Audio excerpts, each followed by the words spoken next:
It is the most legendary war in history. 1,000 ships to be launched for the sake of one woman. It begins with a beauty contest. Warriors, chariots, and horses. And ends with a giant horse unleashing destruction and annihilation. Whole walls fell over. A tale so powerful, it inspires 3,000 years of myth and legend. He was willing to sacrifice his own daughter. It is a story of armies divided. Deception, deceit. Stolen treasures. The decline, the catastrophe. An ancient world trade center. There were always enemies enough who wanted to have that place. And a war without end. It was a conflict between East and West. Now, archaeologists, literary detectives, and military analysts are uncovering evidence that the mythological city, destroyed by beauty and vengeance, may be real. This is the true story of Troy.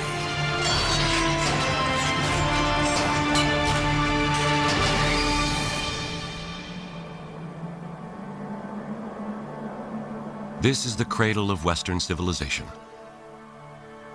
Mainland Greece on the west and Asia Minor on the east, and dozens of islands in between. The Aegean Sea links the inhabitants of this region, seafaring adventurers and their legends of gods and heroes. For thousands of years, fortune seekers and archaeologists have been searching these shores for evidence of the Trojan War. And now, some say they have found it. Today, not far off the pristine coast of the Aegean Sea, in what is now the modern country of Turkey, an international team is excavating what they believe to be the site of legendary Troy.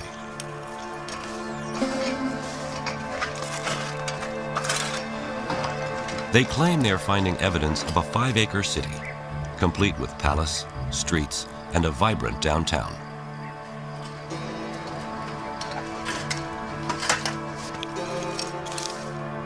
Outside the walls, they say they have evidence of a lower city. Ancient suburbs surrounded by a defensive moat built to prevent attacks by chariots, the ancient world's weapon of mass destruction. Manfred Korfmann has been the director of the excavation since 1988. If you look around in this area, you see nothing. It's old fields, it's surface, but there was something in here. Here on this barren plain, Korfmann and his colleagues envision a fortified city that rivals ancient Athens. Dating to the late Bronze Age, the prehistoric time of the Trojan War. But, as in all things Trojan, there is a conflict raging. Some think Korfmann's finds are pure fantasy, as credible as the myth itself. Is this the site of ancient Troy? Did Troy actually exist? Why does its memory echo through time? I think the Trojan War is the original source of so many of our cultural expectations of soldiers, of literature, of human behavior, of the interplay between the divine and the mundane. So much of our cultural tradition originates in the Trojan War that we continue to value it, even unconsciously, as a source of the archetypes upon which we model our behavior. History became a story, and story became myth, and myth is always elusive. So now we're trying, in a very strange way, to trace our steps backwards, which is not that easy. I mean, it's one thing to dress a history and make it story and then myth, and another thing to undress it. It takes much more pain, and it's more dangerous.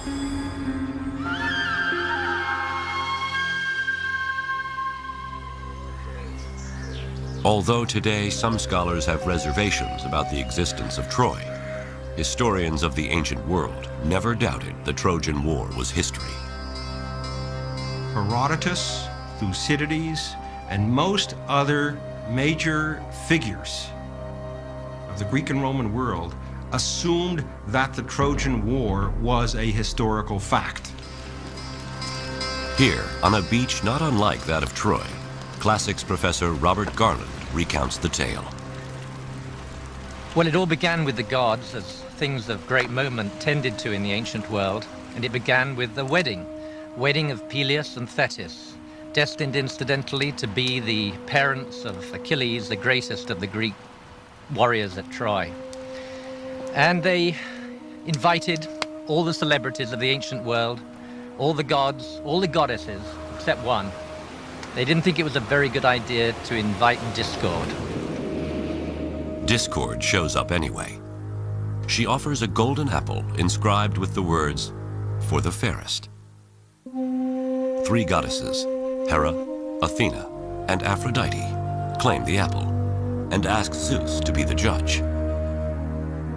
He wisely declines and instead appoints Paris, the handsome prince of Troy. And as often happens, each of the contestants offered a bribe. The one he gave the prize to, Aphrodite, offered him the bribe of the most beautiful woman in the world. But there was one problem. That woman was married. She was Helen, married to Menelaus, King of Sparta. Paris sails for Sparta under the guise of official Trojan business. When Menelaus, his host, was absent, he eloped with Helen back to Troy, and thus unleashed the fury that would become the Trojan War. Menelaus appealed to his brother Agamemnon, who was the overlord of the Greeks at that time. And Agamemnon summoned together all the Greek cities, all the kings, for a war of revenge to right the wrong that had been done to his brother. 1,000 ships assemble, but the gods cause the winds to cease. To appease the gods, Agamemnon must make the ultimate sacrifice, the ritual slaying of his own daughter. The winds blow, the fleet sails, and the war begins.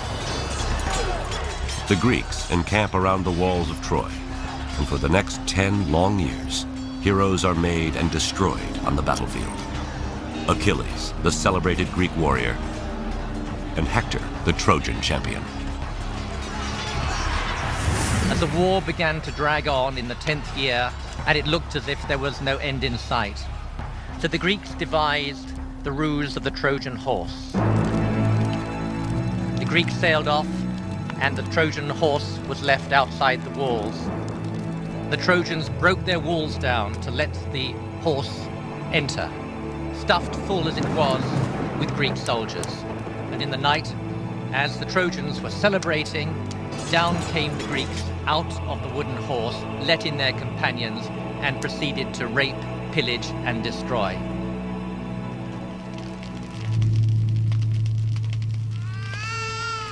Many acts of vandalism were committed in that time. Priam was slaughtered at his own altar. Cassandra was raped. And the infant son of Hector was thrown from the walls of Troy, his brains dashed out. And even then, after Troy had been totally destroyed, the end was not in sight. As we know from the Odyssey, Odysseus was to wander for many years before he got home. Agamemnon returned to domestic turmoil. His wife, Clytemnestra, had been having an affair with her lover, and with him plotted the death of Agamemnon. So the homecoming of the Greeks was, for them, as devastating as was the destruction of Troy. How can such a fantastic story be true? The legend of Troy comes to us first from the oldest writings in Western civilization, the Iliad and the Odyssey, their authorship credited to the poet Homer. But Homer isn't born until 5 centuries after the war is thought to have occurred, and he is believed to have been blind and illiterate. Homer is our earliest witness for the Trojan War, and yet the Trojan War took place perhaps as many as 500 years before Homer's date. So how reliable can he possibly be? How can we trust this blind man's tale of lust and infidelity, human sacrifice, rape, blood, war, destruction, and the ultimate deceit? Is Homer's story the true story of Troy?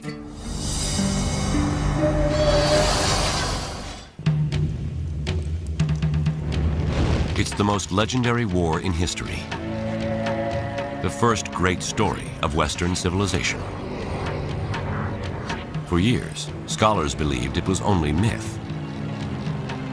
But now, off the coast of the Aegean Sea, archaeologists claim to have discovered the remains of the ancient fortress city, Troy. Is Troy and the Trojan War history or myth? How can our best witness, a blind, illiterate poet named Homer, be trusted? This is the true story of Troy.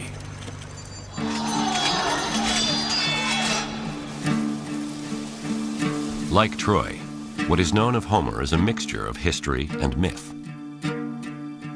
Although he is credited as the author of Western civilization's first works of literature, the Iliad and the Odyssey, very little evidence of Homer exists. Some scholars estimate that he lived around 750 BC, and that the father of Greek literature was from a place not far from Troy. We think that he came from a region probably fairly close to Troy, perhaps from the city of Smyrna or from the island of Chios, but even this is doubtful. There's a strong tradition that he was blind, but other than that, virtually nothing can be said with any certainty about him. Two of the greatest mysteries about Homer concern how someone who lived 500 years after the Trojan War can recall such graphic details of battle and bloodshed. And how could one person, before the invention of Greek writing, remember more than 16,000 lines from the Iliad and 12,000 lines from the Odyssey? One possible answer is that Homer is a descendant of a lineage of singer-storytellers. If this is true, it means that the Iliad and Odyssey were not written by a Homer, but were passed down by many Homers. It's perfectly possible that singers immediately began to sing about this famous conflict, that it was passed on from one generation to the next, not with any attention to historical accuracy, in which no one had any interest. All the details and all the fancy stuff, and the woman running away, and Achilles and Hector, and the Trojan horse, all this stuff was generated by singers over the ages. Their contributions to the story were inherited by Homer, and he added his own twist to it. But if Homer is the last in a lineage of oral poets, how does the story of Troy transform from a memorized song to the first written story of Western civilization? In the 1930s, an American scholar by the name of Milman Parry, equipped with some of the first portable sound recording devices, discovers a way to return to a time when all of history was a song. Parry treks to old-world Balkan villages in Serbia and discovers singers who, just like Homer, sing epic songs of ancient battles and heroes.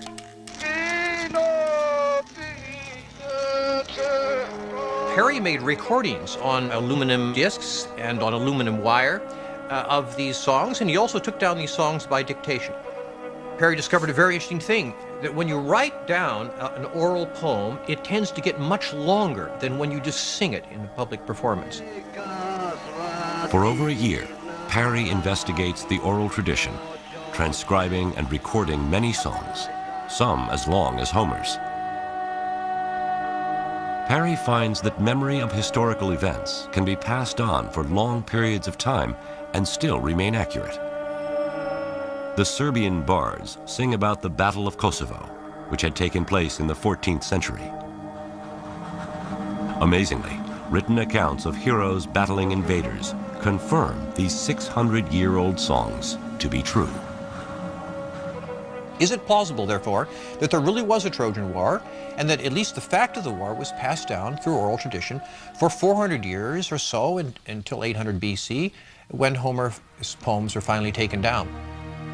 My own opinion is that this is plausible. There must, in fact, have been a Trojan War. Otherwise, why would anybody have sung about it in the first place? Parry's work confirms that one person can not only memorize songs as long as the Iliad and Odyssey, but that the accounts can be historically true. For the first time, there is an understanding of how the story of Troy could survive 500 years until the time of Homer, and how Homer's greatness is born. Homer must have been a very famous singer in his day. He must have been like the Rolling Stones. He was a very famous entertainer of some kind. It's plausible that his greatness as a poet, which is proven by the Iliad and the Odyssey, by his brilliant poems that have survived, did inspire somebody to record these stories. Indeed, the very man who invented the technological means that made the recording possible, that is, the Greek alphabet. Before Homer, epic stories were memorized and sung. These oral tales were usually performed at the feasts of aristocrats and noblemen. But Homer's story of Troy was so powerful that someone wanted a way to record the words and teach them to others. The problem was the Greeks had no system of writing. So one theory is that this someone, the first Greek scribe, adapts the Phoenician writing system, adds vowels, and invents the Greek alphabet to record the words of Homer. Here's an example based upon early epigraphic remains of what this text might have looked like. It begins on the right-hand side,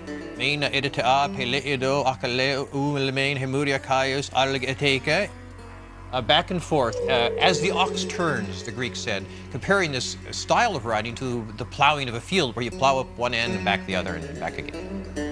Now, with Homer singing to a scribe, these heroic stories of Troy, the first in Greek history to be written down, inspire a much greater audience. In my opinion, is because they were the first texts that ever existed in the Greek vocal alphabet. And as such, they were used from the very beginning as the basis for instruction about how to use this writing system. And they never stopped being that. So when you went to school in ancient Greece, you studied the text of Homer, right back to the day that the man who invented the alphabet first wrote them down. Homer's story of Troy becomes the tool by which language and literature are taught, the very foundation of Western civilization. For the next 3,000 years, his story of Troy will inspire the greatest Greek and Roman writers, Renaissance artists, Shakespeare, and even Hollywood films. But over the centuries, the true story of Troy is blurred by myth, and Troy the city, a ruin even at the time of Homer, is covered by the sands of time and lost. Then, in the 19th century, inspired by Homer's account of battle, blood, lust, and deceit, a rich adventurer goes in search of the treasures and the true story of Troy.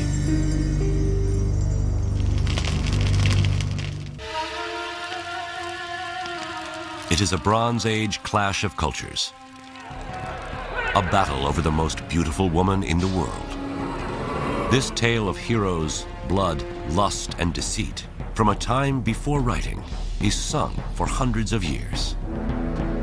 Then the greatest of Greek singers, Homer, sings of Troy so powerfully he inspires the invention of the Greek alphabet. Homer's Iliad and Odyssey are the first written works of ancient Greece and become the foundation of Western civilization. But over time, the story of Troy is obscured by myth, and the city is lost. Now, can Homer's Iliad and Odyssey lead explorers to the treasures of this legendary city and rediscover the true story of Troy?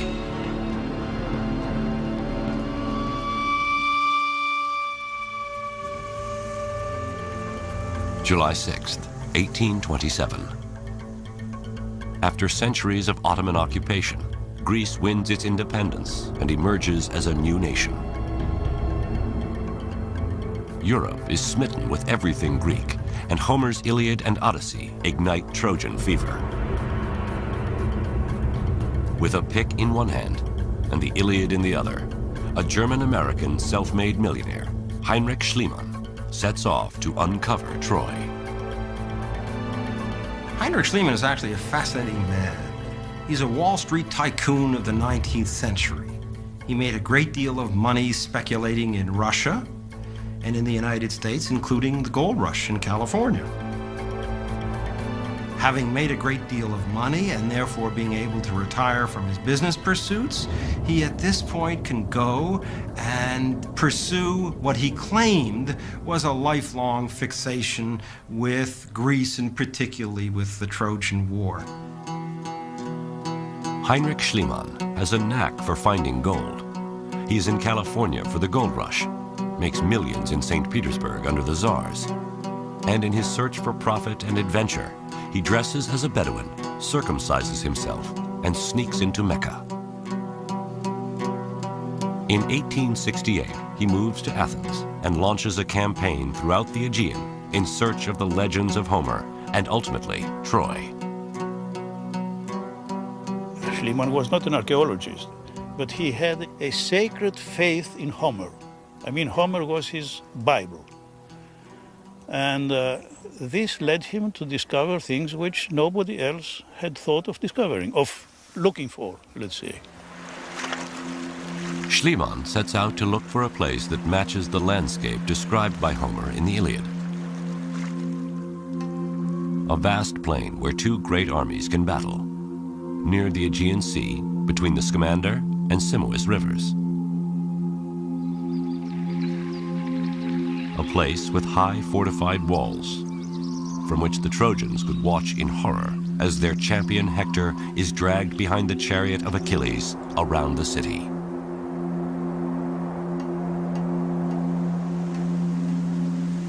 Elizabeth Reardon, architect for the excavations currently underway at Troy, retraces Schliemann's steps on the plains of modern Turkey. Heinrich Schliemann was convinced that Homer was writing about a place that actually existed. And he was also convinced that this place here, known as Hisarlik, was where he was going to find Troy. He thought that if he excavated all the way down to bedrock, whatever it was he found at the bottom had to be the Troy that Homer had written about. In 1870, Schliemann and his hundreds of workers plow through thousands of years of civilization, cutting trenches in the mound running north to south and east to west. The Trojan plain becomes littered with Schliemann's piles of what he considered rubble. He digs for years, but finds no evidence of Homer's Troy. He's getting desperate. What he really needed was a big, splashy find. The man was very lucky because at the end of his third year of excavating, he made a find that fit that bill. He was investigating this very large fortification wall when they uncovered in a small pocket a treasure trove of gold objects. This was exactly the kind of find that he needed to get attention. Golden cups and goblets, highly polished stones and precious jewels. In 1873, Schliemann smuggles the treasure out of Turkey, dresses his wife in the jewels like Helen of Troy, and with Barnum-like showmanship, claims he has uncovered King Priam's treasure. He dazzles the world with headlines. Heinrich Schliemann discovers legendary Troy. But the showman's headlines prove false. The treasure Schliemann finds dates to 2,500 years earlier than Priam and does not correspond to the time of the Trojan War. And worse, Schliemann may have stolen his discovery of Homer's Troy. Schliemann, with his interest in Homer, was not the first in this area. Frank Calvert a British expatriate, had been living in the area from 1845 onward. He grew up in this area and gradually amassed a tremendous amount of textual evidence for where Troy lay. When Schliemann arrives in Turkey, there are several sites thought to be Homer's Troy. But Frank Calvert is convinced that the land he owns, a mound named Hisarlik, is Ilium, an ancient Greco-Roman city from which Homer titles his Iliad. Schliemann seeks out Frank Calvert. When Schliemann came to the Calvert house in August 1868, Calvert's house was full of artifacts and works of art that Calvert had excavated from Hisarlik, from Troy. Now, when they had dinner, Calvert told Schliemann all about his excavations, showed him what he had found, and Schliemann was clearly very impressed. Schliemann goes back to Athens, and without ever setting foot on the site, writes his first book on Troy. The problem is, he doesn't know the details. Calvert wrote Schliemann answers to Schliemann's many questions, one of which was, how high was the mound? Was it 20 meters or 100 meters high? The very fact that Schliemann would ask this question shows that he had absolutely no concept of the site itself. Though Calvert has been quietly digging by himself for years, Schliemann pours his vast wealth into a grand excavation with hundreds of workers and is anything but quiet. Schliemann tells the world that he is the sole discoverer of Troy and literally leaves Frank Calvert in the dust.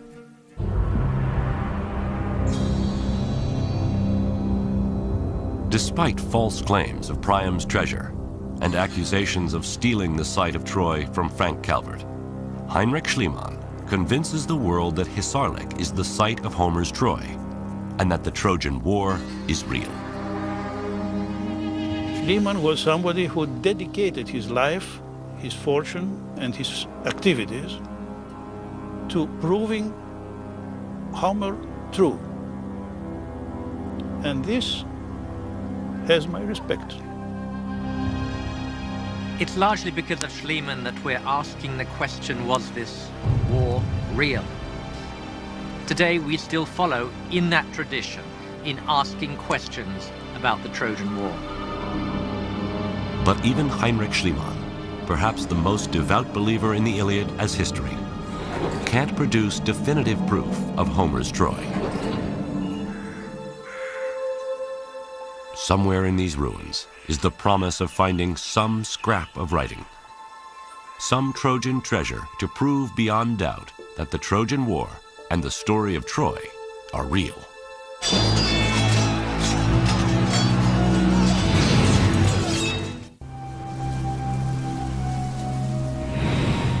It is the most legendary war in history, fought around 1250 BC in the prehistoric Bronze Age. The tale of lust and battle is sung for 500 years, until Homer's story of Troy, the Iliad, inspires the invention of the Greek alphabet. Over the next 2,000 years, the legendary city is lost, until in the 1870s, Heinrich Schliemann, with pick in one hand and Iliad in the other, claims to discover the site of the Trojan War. But his showmanship and unscrupulous ways cast doubt on his claims. And worse, his excavations destroy so much of the site that it is condemned as an unreliable witness in the search for the true story of Troy.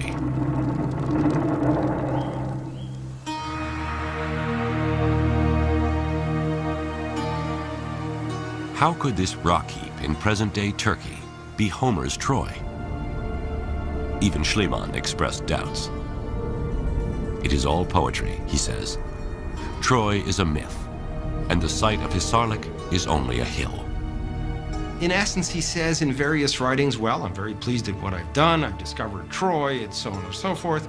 But I'm a little disappointed because based on what Homer says, his description of Troy, I would have thought that Troy would have been bigger. Where is the proof that Hisarlik is big enough to be Homer's Troy? After Schliemann's death in 1890, his wife Sophie and dig director Wilhelm Dörpfeld identify the different levels of the mound at Hisarlik and number the layers according to years. They discover that Schliemann dug too far, that Priam's treasure comes from about 2500 BC, or level 2. The Trojan War is thought to have taken place at level 6 or 7, about 1250 BC. And at that layer, they find evidence of cataclysmic destruction. Is this evidence for a real Trojan War? In 1932, one of the most revered figures in archaeology, Carl Blegen of the University of Cincinnati, arrives on the scene. Blegen, having excavated in the mainland, felt that this was the time to go back to Troy to try and place Troy in the context of the larger Greek Bronze Age world. Blegen re-examines the entire site, discovers that Troy is at its height at level 6. At the layer above, level 7, he discovers a concentration of houses within the walled city that seem to indicate the population is seeking protection against a siege. But not even Blegen discovers a city as large as that described by Homer. Troy seems destined to remain a mystery. Then, in 1982, Manfred Korfmann comes to Troy. There's much skepticism in the archaeological world about his going back to Troy.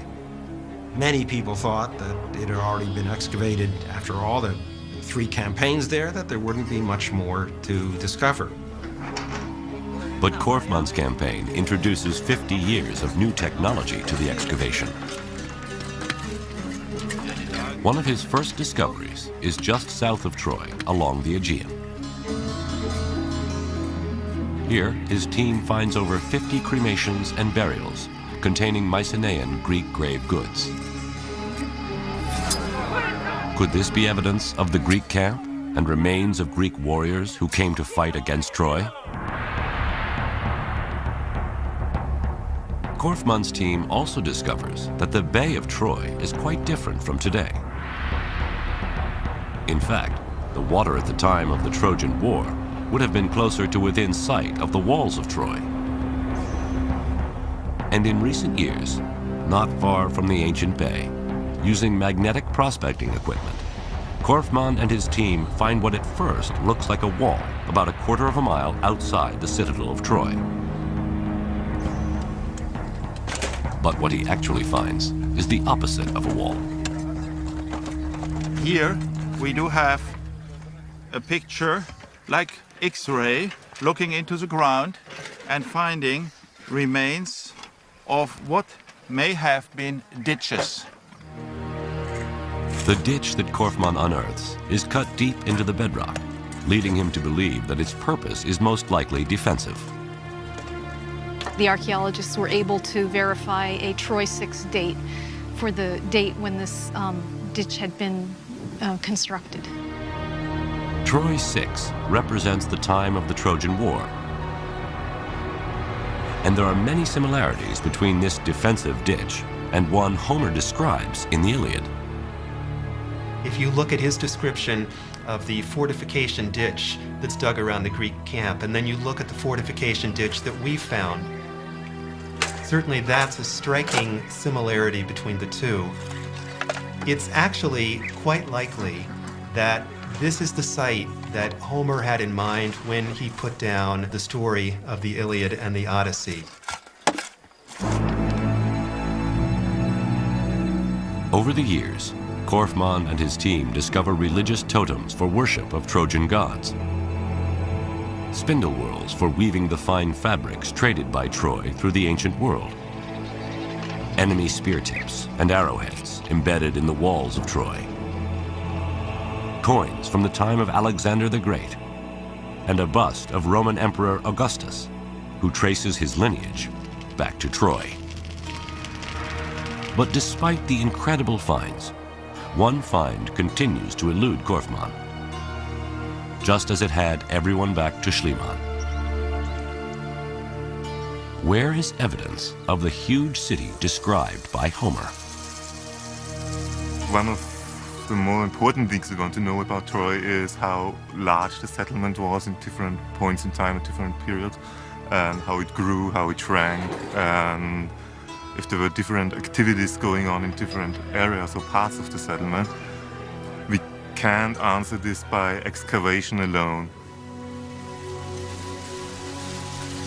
To discover the elusive vastness of the city described by Homer, Korfmann's team employs a technique that more resembles farming than archaeology. It's called site survey. Every 20 meters, we remove the vegetation to get conditions similar to a freshly plowed field.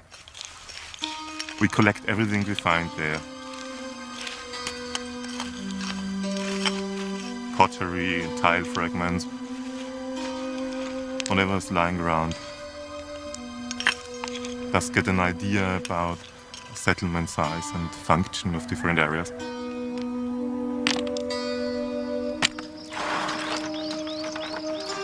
They bring their finds back to camp, where artifacts are washed, classified, and dated. It's a lot of broken pots, representing thousands of years. This year we covered about 15 hectares, about 400 points, and we collected more than 100,000 items from that, about 2 tons of material. A significant quantity of the pottery shards are from the Bronze Age, particularly the time just before the Trojan War. We can see how the area all the way to this ditch and in the east, and where this ditch was covered by a Bronze Age settlement. Pieces of the Trojan War age pottery extend over a quarter of a mile out from the walled city of Troy, all the way to the defensive ditch. This ditch, described by Homer as built by the Greeks to defend their ships, is more likely a ditch built by Trojans to defend Troy against the Greeks. Korfmann is confident that this area, from the ditch to the fortified walls of the citadel, is a vast lower city, more than 5 acres, that along with the temples and palaces of the citadel, comprise the glorious city that is Troy. It is a Troy large enough to match Homer's, and rich enough for the Greeks to want to conquer. We archaeologists have in Troia the proof and the hints that this place always was fortified again and again. It was always rich enough to defend itself. There were always enemies enough who wanted to have that place. For us, this is enough argument to say that there always had been war at this place. It seems clear that nearly 3,000 years after Homer, Manfred Korfmann has finally proved that Troy is real. But now, where is the evidence of the Trojan War? What was it really fought over? Are we to believe Homer's claim that a woman, even the most beautiful woman in the world, could cause the destruction of Troy?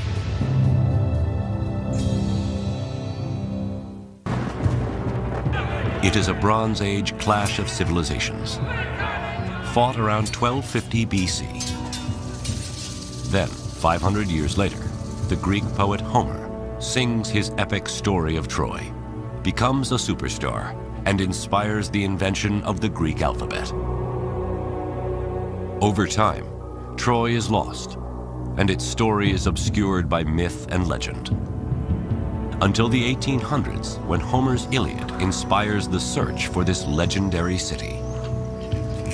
Today, archaeologists are uncovering evidence suggesting they have discovered the site of Troy. But how can the theft of Helen, the most beautiful woman in the world, launch 1,000 ships in a fight for love and glory? Is this the true story of Troy?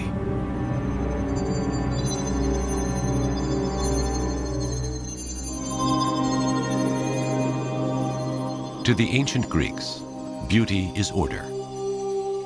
It is exemplified in the naked body, youthful and round, with tapered waist, high conical breasts, and curvaceous thighs.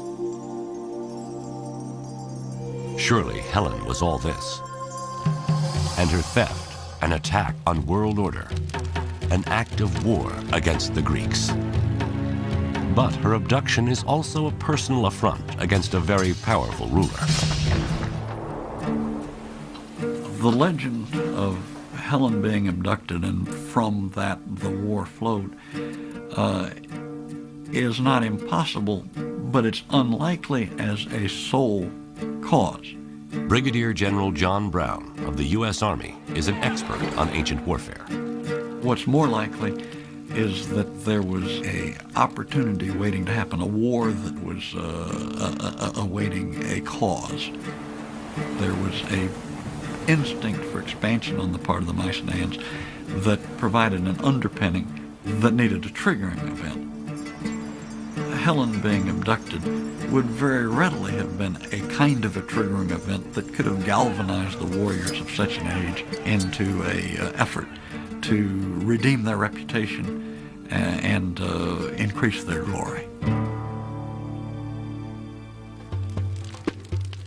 Homer tells us of a coalition of Mycenaean Greeks under the leadership of Agamemnon crossing the Aegean in 1,000 ships to make war on Troy sometime around 1250 BC.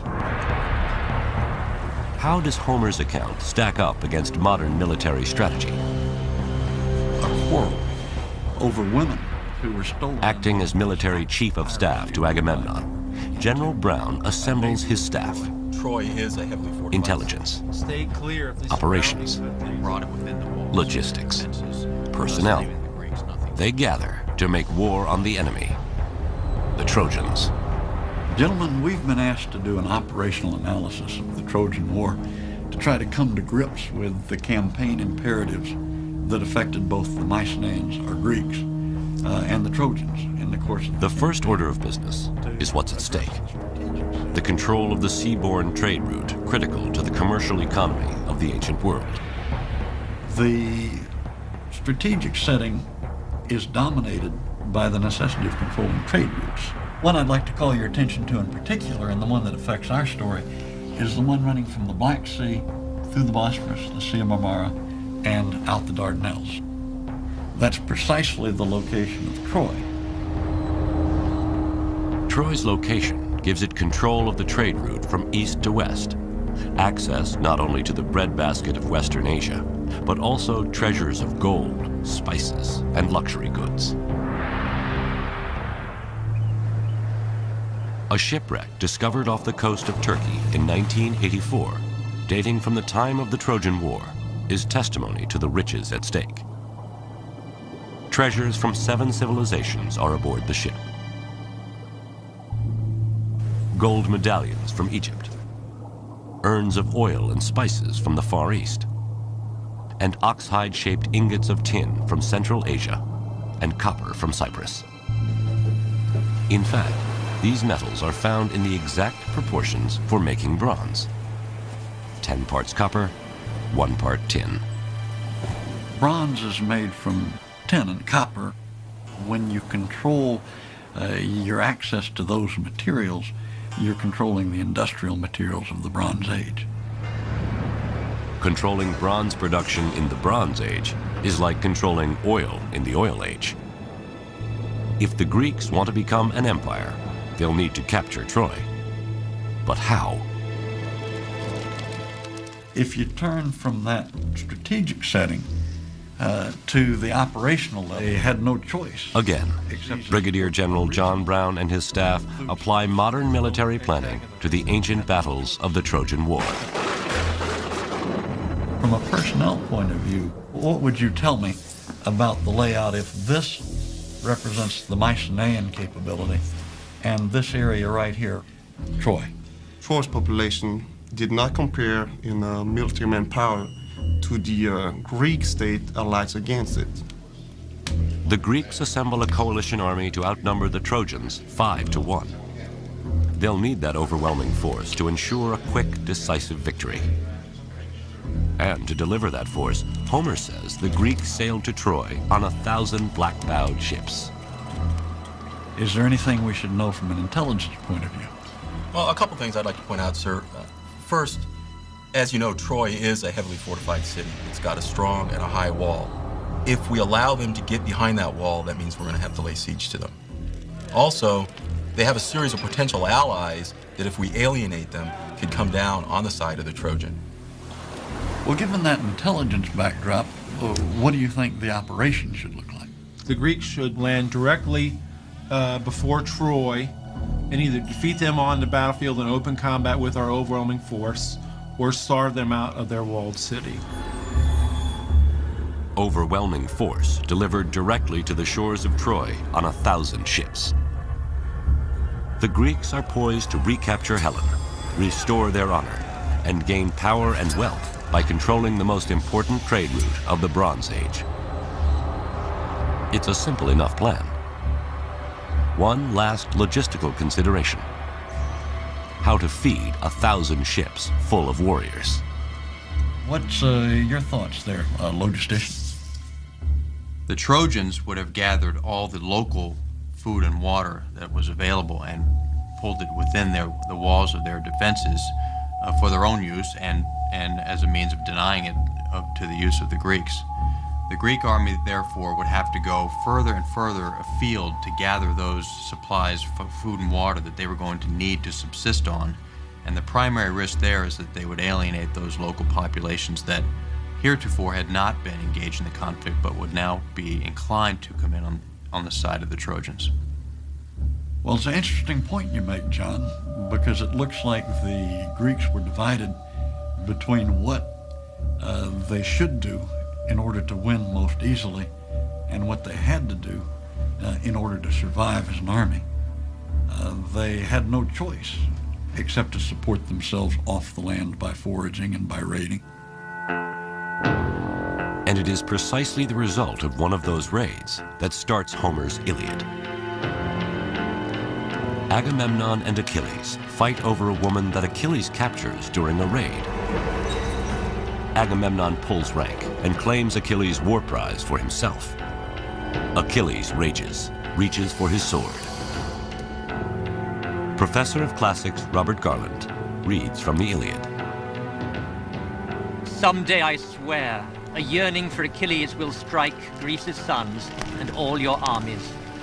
But then, Agamemnon, harried as you will be, nothing you do can save you, not when your hordes of fighters drop and die, cut down by the hands of man-killing Hector. Then you will tear your heart out desperate, raging that you disgraced the best of the Greeks. Achilles withdraws himself and his troops from battle, and the raids the Greeks conduct drive the neighboring population into an alliance with the Trojans. The Greeks lose their advantage of overwhelming force, and the war drags on for 10 long years with no clear victor. I think from the point where Homer begins the Iliad, where there is a quarrel between Agamemnon and Achilles, his most important warrior, it's clear that this is not altogether a coalition of the willing that he has brought to Troy. The trouble for this coalition of the unwilling starts 10 years earlier back on mainland Greece, where Agamemnon plots a course of revenge and plunder. There, he will be forced to make the ultimate sacrifice, the ritual murder of his own daughter.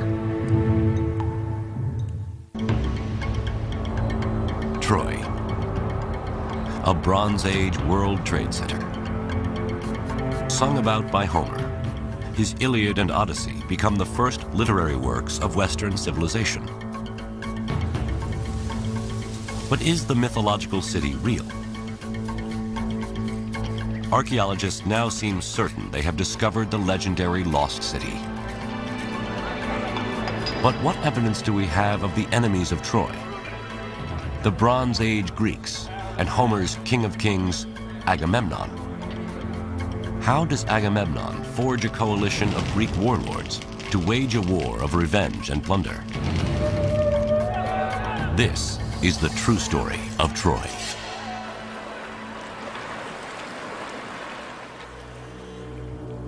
West of Troy, across the Greek islands dotting the Aegean, lies mainland Greece. Athens, Sparta, Pylos, Olympus, and at their center, the largest and richest of the Bronze Age principalities, Mycenae. Hidden in these ruins is evidence of their wealth and power. Spiros Iacovides is the godfather of Mycenaean archaeology and director of excavations. I have been working here since '58, which means for 40 odd years. And I have come to love the place. Mycenaean civilization was a time of very active interconnections. People had to come through Mycenae or through the area of Mycenae wherever they wanted to go. Just the sight of this fortress sends a message of power to friend and foe alike. The city's walls rise 40 feet high and span 25 feet wide. Today, Christofilis Magidis, Assistant Director of Excavations, approaches the main entrance, a 20-ton stone carving called the Lion Gate, which dates to the time of the Trojan War. The main element here is the lion relief on top of the gate in the relieving triangle. Here we have an amalgam of political statements and religious allusions. The column represents the house of the king, and the lions, his power and protectors. It is a massive display of the king's divine right to rule. It's a very strong statement for the incomer at the first moment he enters the citadel.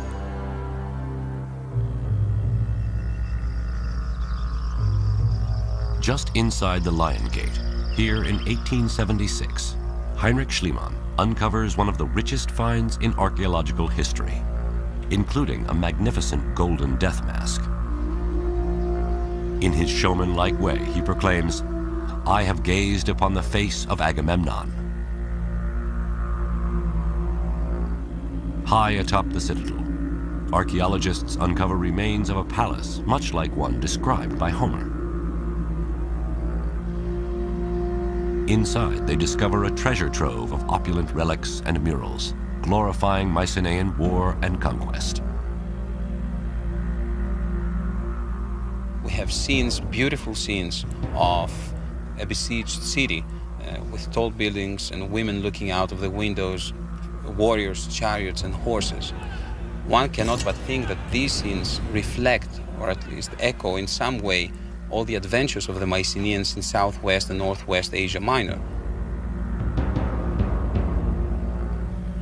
On the terrace of the palace, overlooking the rich valley and beyond to the Aegean, perhaps dreaming of conquering Troy, kings like Agamemnon would feast with fellow warlords.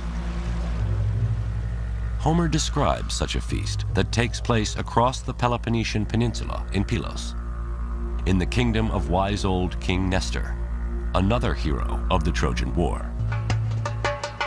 Here, in 1996, in the basement of a regional museum, archaeologist Sharon Stocker finds boxes of burnt animal bones. Stored there by the famous archaeologist Carl Blegen more than 50 years ago and labeled table scraps. Stocker finds something peculiar about them. What we have represented here are bones from the thighs and the mandibles of bulls, male cattle, and probably about 10 individuals are represented. The meat from 10 cattle can feed 6,000 people. And the fact that the remains are specific body parts, and all from male bulls, makes Stocker and archaeologist Jack Davis suspect they have something more than table scraps. It was here that he found the objects that we've been most interested in. Yes. That is, in this corner, more or less, must have been the gigantic heap of animal bones. Clearly, the bones represent the animals eaten at the feast. A little bit closer to the wall in here had to be the spearhead. The spearhead is likely to be the butchering tool. And then I think off here must have been the pile of little kilicas, the miniature drinking cups. In Blegen's 1950s excavation, thousands of kilikis were discovered in every corner and corridor of Nestor's palace, representing thousands of guests drinking. All of these objects were grouped in close proximity here, one to another. But they also find one more piece of evidence. Written in a primitive script known as Linear B, translated in the 1950s, the tablet reveals another purpose for the feast. So it's about here that the tablet was found that proves that sacrifices were in the process of being made in honor of the god Poseidon. Piecing together the evidence, Stocker and Davis paint a clear picture of feasting in the Bronze Age. Okay, so Sherry, if we were coming here to a feast, this must be where we get our first glimpse of the actual banqueting area. Then the guests, as Homer says, ate well, and no man's hunger lacked a share of the banquet. The young men brimmed the mixing bowls with wine and poured rounds for all. And they would have seen the power of the king displayed there on the walls above them as they were participating in the feast, as a kind of reminder of what the Mycenaeans were capable of doing. Yes. By providing this feast and sacrifice, the king presents himself as the messenger to the gods, and his call to war as divine destiny. Surely the feast in this setting is a persuasive weapon for a king luring warriors to join him in a battle against the Trojans. But as a final appeasement to the gods, King Agamemnon must make the ultimate sacrifice: the ritual murder of his own daughter.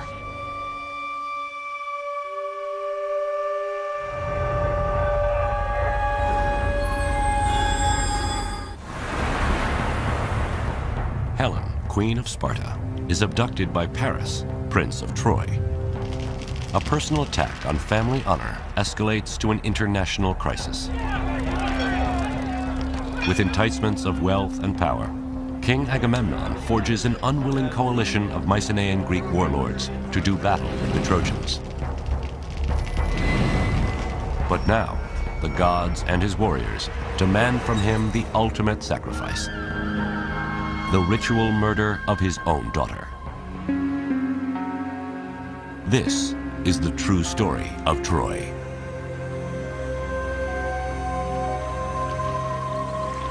At perhaps the most disturbing intersection of mythology and history lies the practice of human sacrifice. How can an act considered the ultimate sacrilege in the modern world be so prevalent to the ancients? Classics professor Robert Garland on a beach not unlike that of Troy. Human sacrifice is committed by Agamemnon. Achilles, we are told, slaughters 12 Trojan youths to appease the spirit of his friend Patroclus. And at the end of the war, Pollux is sacrificed at the grave of Achilles. Although these incidents of human sacrifice exist in the mythological realm, there is also historical evidence of human sacrifice. From Egypt to Babylon, slave and prisoner sacrifice is widespread during the Bronze Age, often used as a public display of the king's power. But could the Greeks, founders of Western civilization, also have practiced human sacrifice? There seems to be some archaeological record of human sacrifice. I'm just going to mention certain chamber tombs here in the area of Mycenae, where we have found bodies of slaves, one on top of the other. They were probably slaughtered when their master died, or prisoners of war, and so on and so forth. To them, it was not probably a human sacrifice. What we consider human sacrifice is not the same thing with what they consider human sacrifice. A slave or a prisoner of war is an object, is not a human being. Interestingly, although human sacrifice is prevalent in the mythology of Greece and the Trojan War, Homer never mentions it in the Iliad. It's a few hundred years after Homer when some of the greatest Greek playwrights incorporate human sacrifice into their stories of the Trojan War. One reason may have been as a storytelling device to entertain their audiences. It's often true that forms of religious behavior that were once sacrosanct and received great veneration later on become the subject for horror and a way of getting a chill, really, out of the audience. So in the story of the Trojan War, Agamemnon succeeds at assembling a coalition of Mycenaean warriors. But as they ready to set sail for Troy, the winds blow against them. The oracle tells Agamemnon, for favorable winds, he must sacrifice his daughter, Iphigenia. He did so by summoning her to Aulis on the pretext that she was going to be married to Achilles. Instead, he butchered her, and in so doing, set in train a terrible set of events that would end in his own death.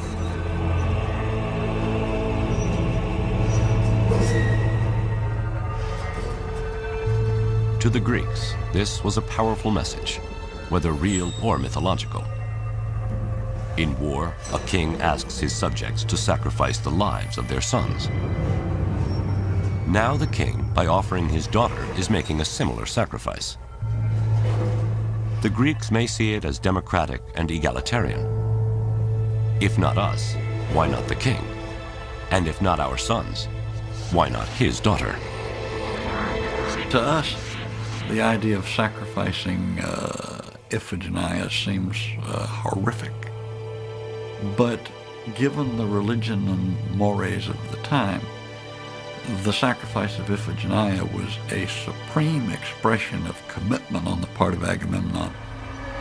He was so committed to the success of this enterprise that he was willing to sacrifice his own daughter. That must have had an effect upon the psyche of his soldiers, because they recognized how dedicated he was and how much he expected of them.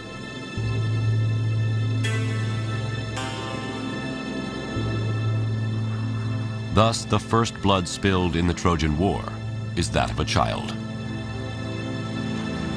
Ultimately, Agamemnon will pay for her death with his life. But for now, a forceful wind blows the Greek war fleet east to Troy. What the Greeks didn't know is the resistance they were about to meet at the hands of man-killing Hector and his army of Trojans.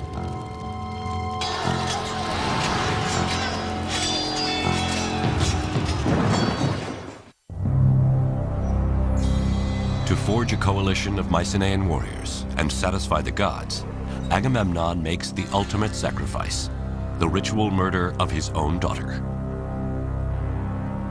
In 1,000 ships, the Greeks sail east to Troy with dreams of wealth and honor.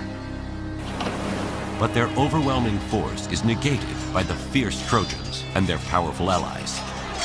They fight to a standstill for 10 long years. Now, powerful egos and dissension in the Greek ranks threaten to destroy the coalition from within. This is the true story of Troy. It is an epic clash of civilizations, a defining moment in prehistory to which, once again, Homer may be our best witness. In the 16,000 lines or so of Homer's Iliad, he explores all the major questions which we still grapple with as we make war today and consider the questions around warfare.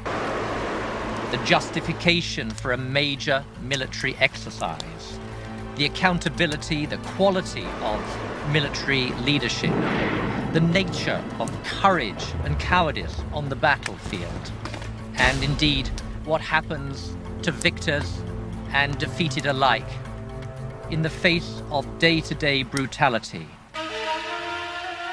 And yet, in his Iliad, Homer doesn't chronicle the entire 10 years of battle. He focuses on just 4 days of the war's 10th and final year. He brings us, I think, to the very heart of what human conflict is all about. Some of his most memorable descriptions are of men dying. The 240 deaths that occur in the Iliad, all are different.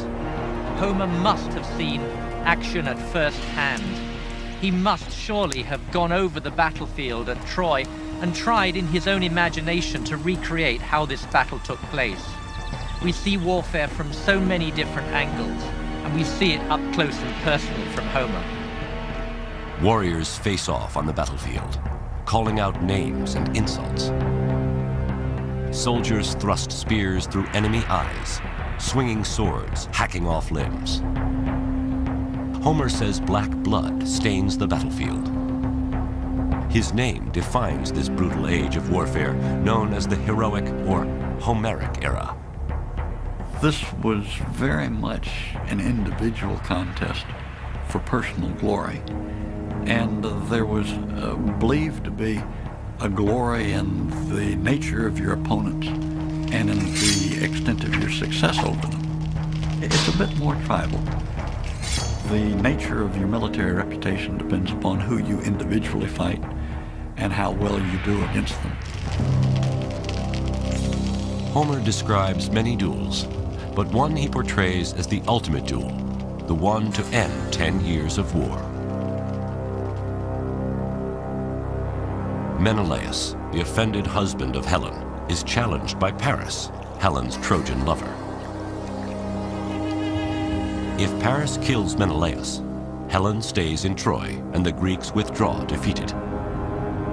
If Menelaus kills Paris, he reclaims Helen, takes a king's ransom of gold from Troy, and Greek honor is restored. The two armies sit down and the duel takes place. This is sanity, Homer is saying. This is how it should be. But it's not how it goes. Menelaus and Paris cross swords, risking life and honor to end a decade of conflict.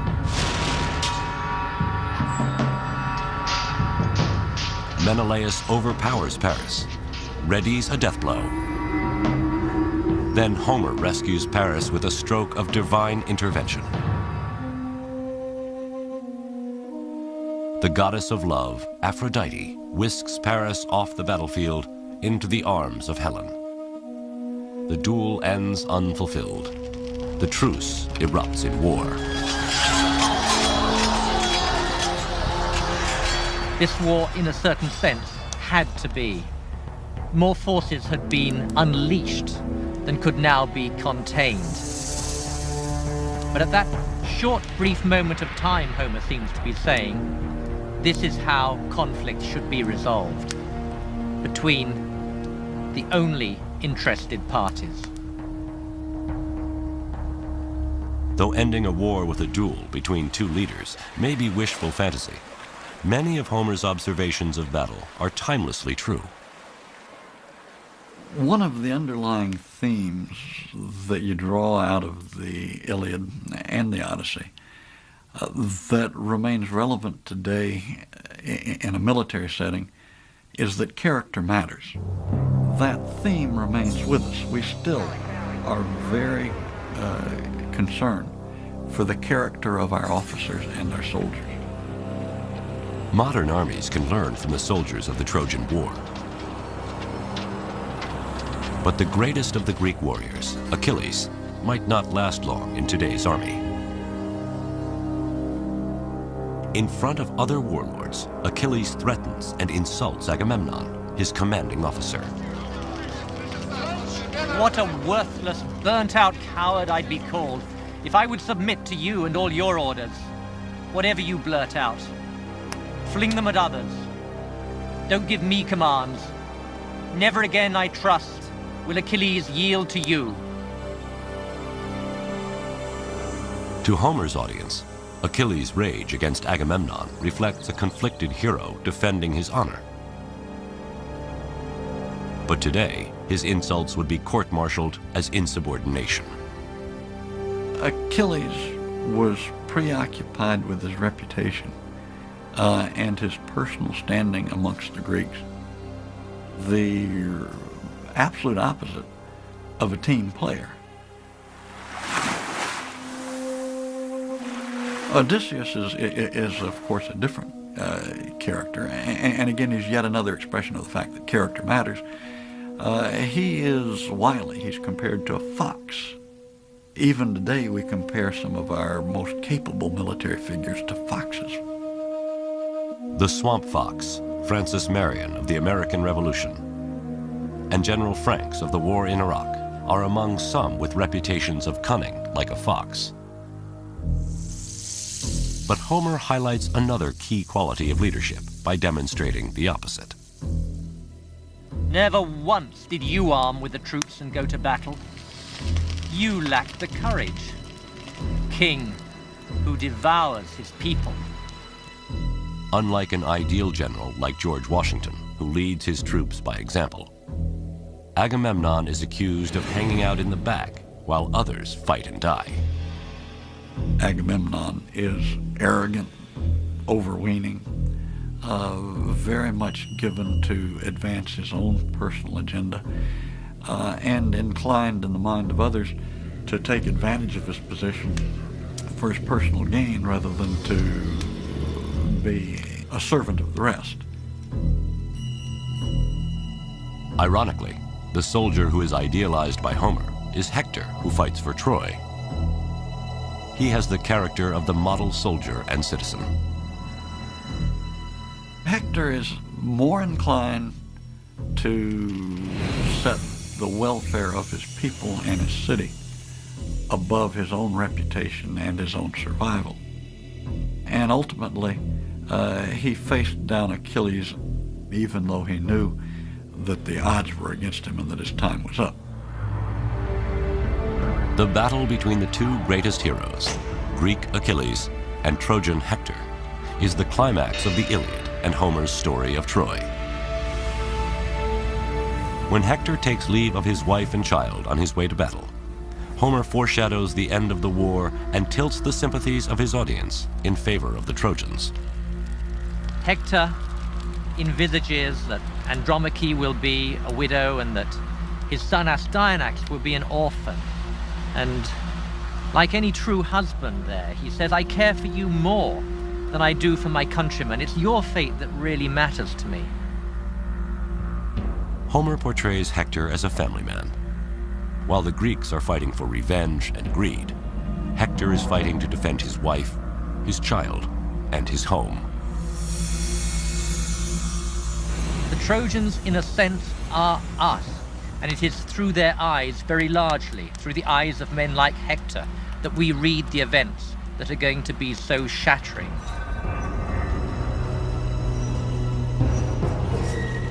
Hector sees Achilles charging like a stallion. Achilles closes, helmet flashing, throws his spear and misses. Hector hurls his spear, striking Achilles' shield dead center, and glances off.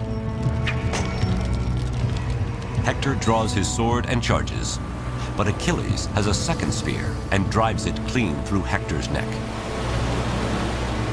Hector falls to the dust and gasps, pleading with Achilles to return his dead body to Troy. But Achilles promises to feed his body to the dogs, lashes his corpse to his chariot, whips his horses to run around the walls of Troy, and as Homer says, defiles Hector's body in the land of his own fathers.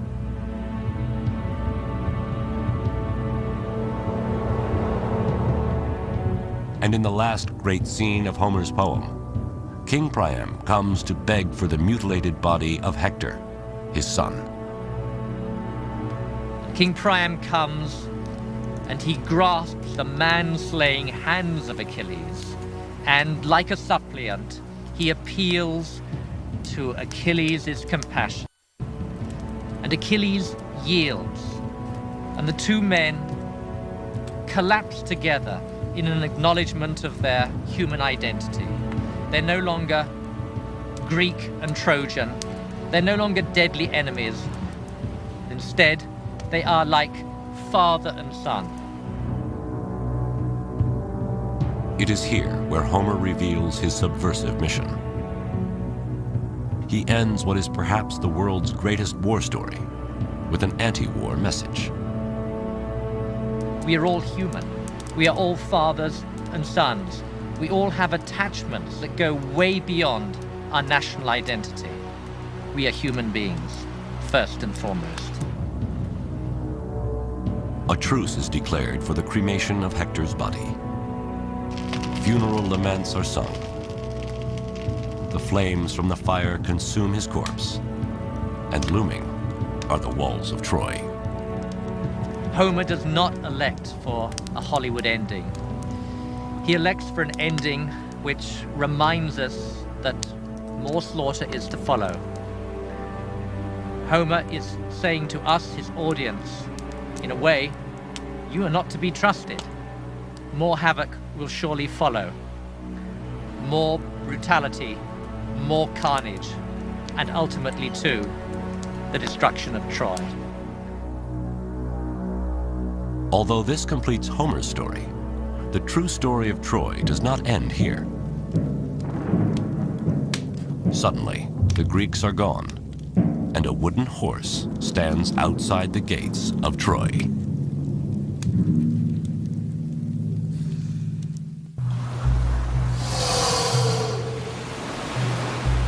The greatest Trojan hero, Hector, is dead. Killed in battle by the Greek hero Achilles. After defiling Hector's body, Achilles agrees to surrender Hector's corpse to the Trojans. An uneasy truce is called as Hector is cremated before the walls of Troy. But when dawn breaks and the Trojans brace for another Greek attack, they discover their enemy is gone and a wooden horse stands outside the city gates. This is the true story of Troy. The most famous symbol of Troy, the Trojan horse, comes to us from legends other than Homer's Iliad. The legend tells us that this was a war that was not won by uncommon acts of valor, by steadfastness and military discipline, all the qualities that we might expect. On the contrary, it was won by a devastating ruse. It was won by deception, deceit, and conspiracy, and all the things that we might consider to be dishonorable in the conduct of warfare. Everyone knows the story. After 10 years of battle, the Greeks and Trojans fight to a standstill. Then Odysseus comes up with a plan. The Greeks build a giant wooden horse, leave it as an offering to the Trojans, and then sail away. Some Trojans are skeptical. Laocoon warns, beware of Greeks bearing gifts. But myth says he and his sons are silenced by serpents that drag them into the sea. The Trojans desperately want to believe that the horse is a peace offering. And the Trojans broke their walls down to let the horse enter, stuffed full as it was with Greek soldiers. And in the night, as the Trojans were celebrating the departure of the Greeks, down came the Greeks out of the wooden horse, let in their companions, and proceeded to rape, pillage, and destroy. By hiding in the belly of the wooden horse and tricking the Trojans into lowering their guard, the Greeks finally penetrate the massive walls of Troy. All of Hector's fears, why he was willing to risk his life to defend his homeland, are about to become true. Priam was slaughtered at his own altar. Cassandra was raped. and the infant son of Hector was thrown from the walls of Troy, his brains dashed out. With Hector's mother and father hacked to pieces, his sister sacrificed, his son murdered, and his wife carried off to the bed of a conquering Greek, his family's seed is wiped from the earth forever.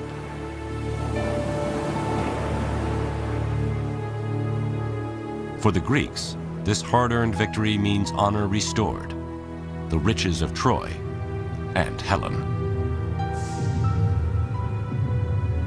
But although there is plenty of archaeological evidence of Troy being destroyed, how could the legend of the Trojan horse be true? The Trojan horse has become something of a metaphor for trickery, you know, for being able to outwit your opponent, for having something that is so carefully contrived of an artifice that you're given an overwhelming advantage. The idea that the Greeks would have in fact built a large wooden horse, hidden inside it, and had it dragged inside of Troy is certainly possible, but it kind of strains your credulity a little bit that someone really could have pulled that off. My inclination is to see in the Trojan horse some kind of a representation, vaguely remembered, of siege equipment, the weaponry that can be brought up against walls to either bring them down or to somehow neutralize them. Hittites and Assyrians possessed siege technology. It's possible this Bronze Age weapon of mass destruction could have inspired the legend of the Trojan horse. But whether history or myth, the Trojan horse came to symbolize a war won by trickery and deception. What the legend seems to be telling us is that even though this war was fought for a just cause of sorts, and even though in the end right won, in the sense that the Greeks were victors, nonetheless, that victory was at such cost that it put into question the whole validity of the war itself. Achilles meets his death, struck in his heel by an arrow from the bow of Paris. Odysseus is doomed to wander for another 10 long years before he gets home. Menelaus readies to kill Helen, his unfaithful wife, but when he sees her naked beauty, drops his sword. They too take 10 years to find their way back to Sparta.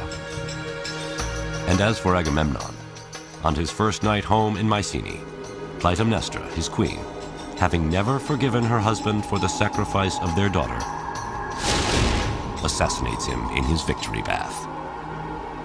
So the homecoming of the Greeks was for them as devastating as was the destruction of Troy.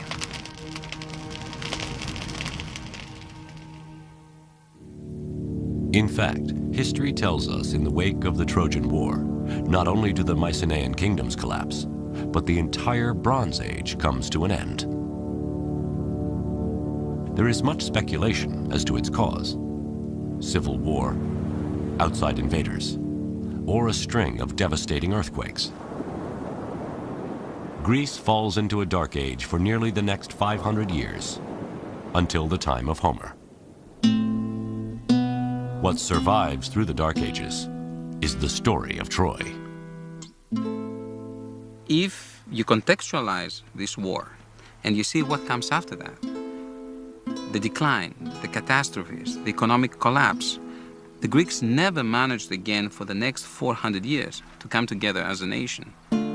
That was most probably the last glorious event before the disintegration, before the dissolution and the fragmentation of the Mycenaean world. And I think that's why it stayed in the memory. And as Homer sings stories of Troy, the rage of Achilles, the beauty of Helen, and the valor of Hector, his songs inspire the invention of the Greek alphabet. The Iliad and Odyssey become the foundation of Western literature, and Troy is emblazoned forever into the history of the world. The The Iliad and the Odyssey had enormous impact in the Archaic period, the 7th, 6th, 5th centuries BC. And so, by extension, it's not surprising that people wanted to go to the site where that war was believed to have taken place. Then the residents realized that they need to market the city very aggressively, almost like a Disneyland of antiquity.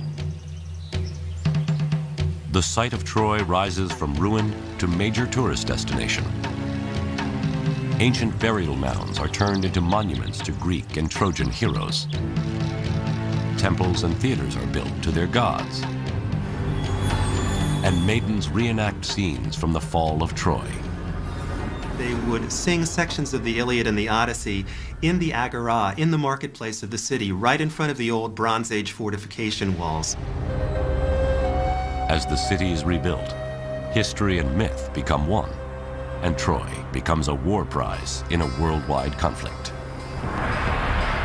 The Trojan War, among other things, resonates because, from the perspective of many people, in antiquity, down to the present time, it was a conflict between East and West. In a way, it's the beginning of the combative stances of both sides. It's us against them. Now, the tourist destination of Troy attracts more than just tourists.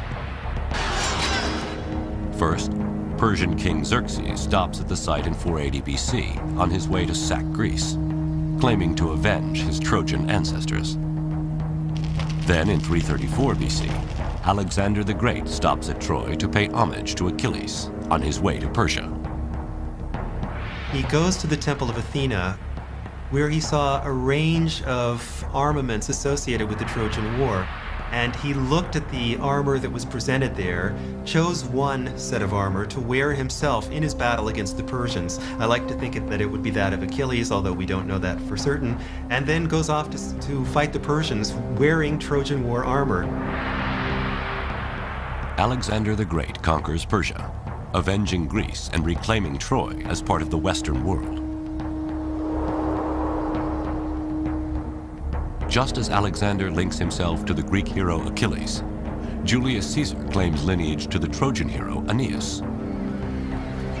And Rome adopts Troy as its mother city. But the Romans embrace more than a mythological connection to Troy.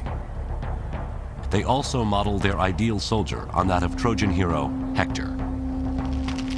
The Romans would say that the ideal soldier was disciplined, was a team player, was willing to sacrifice himself for the welfare of others, was willing to efface his personal glory for the good of the whole. The military success of the Roman legions is a tribute to the legacy of the Trojans. Even though the Greeks originally defeat the Trojans are avenged when Rome battles Greece. It's ironic that the Trojan refugees led by Aeneas are purported to have been the ancestors of the Romans, and the Romans in turn conquered the Greeks.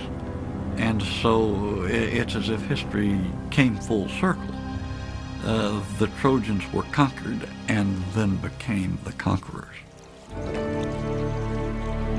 Troy and its stories are the oldest uninterrupted memories of our world. Troy is beauty, language, power, sacrifice, vanity, honor, deceit, and war. From literature to archaeology, history to mythology, Homer to Hollywood, we believe so strongly in Troy that the question of whether it is real or not hardly seems to matter. The search for the true story of Troy will live forever.